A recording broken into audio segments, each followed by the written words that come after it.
শত শত গরু ডেলিভারি করি, কিন্তু এত ক্রিটিক্যাল ডেলিভারি আমি কখনোই করি নাই। এটা আমার জীবনের সবথেকে বেশি ক্রিটিক্যাল ডেলিভারি। এবং দেখেন এই ডেলিভারিটা আপনার জীবনে অনেক কিছু দেখছেন, অনেক কিছু শিখছেন, কিন্তু এইটা দেখলে আপনি আপনার জীবনের অন্যরকম একটা এক্সপিরিয়েন্স পাবেন আশা করি।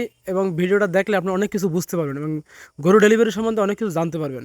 এই গরুটা বিকাল 4টার দিকে খুর আসে এবং খুর আসার পরে যদিও বৃষ্টি হচ্ছিল সারাদিন, তো স্থানীয় অনেকেই চেষ্টা করে, অনেকেই মানে যতদূর সম্ভব এমনকি পায়ে দড়ি বেঁধে টানাটানি করে, একটা পা আসছে এবং মাথা আসছে, কিন্তু কোনোভাবে ডেলিভারি সম্ভব হয়নি। কারণ এটা একটা এইসেফ বক না, হয়তো বা 50% বা 40% এরকম, এটা হলস্টাইন ফ্রিজিয়ান বক না।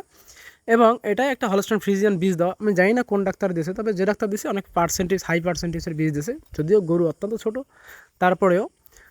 তো খামারি আমার রাত্র 9টার দিকে কল দেয়। সেই বিকাল 4টা, 4:30 থেকে 9টা পর্যন্ত সবাই চেষ্টা করছে, আশেপাশে যত মানুষ আছে।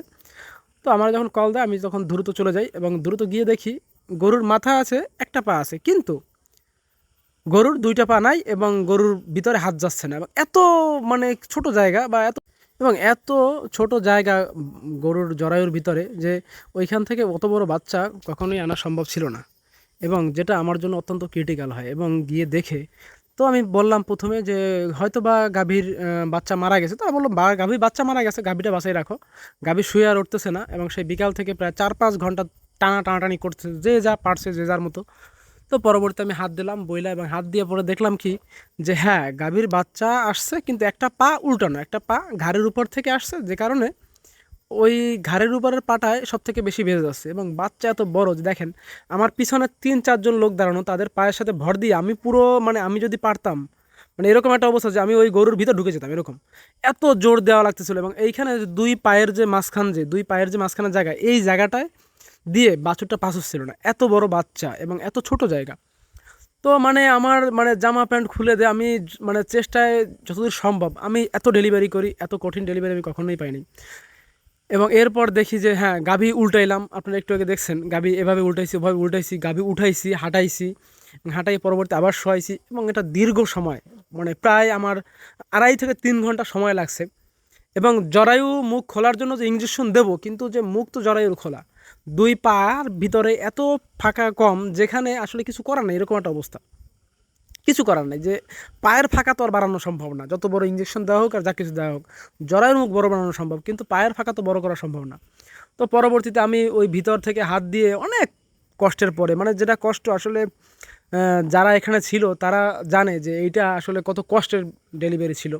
এবং পরবর্তীতে হাত ঘুরাইয়া, এবং হাতটা আমি সম্পূর্ণ, যে ওর যে পাটা, যে সামনের পাটা যে উপর থেকে ঘুরে আসছে, আমি ওইটা ঘুরে, এবং সব থেকে বড় কথা এই যে টানাটানি করছে এতক্ষণ এতক্ষণ টানাটানির পরে যে বাচ্চা হয়েছে, বাচ্চার জিভ বাইরে ছিল এবং বাচ্চার নিচের দাঁতে বাচ্চার জিভ কেটে গেছে।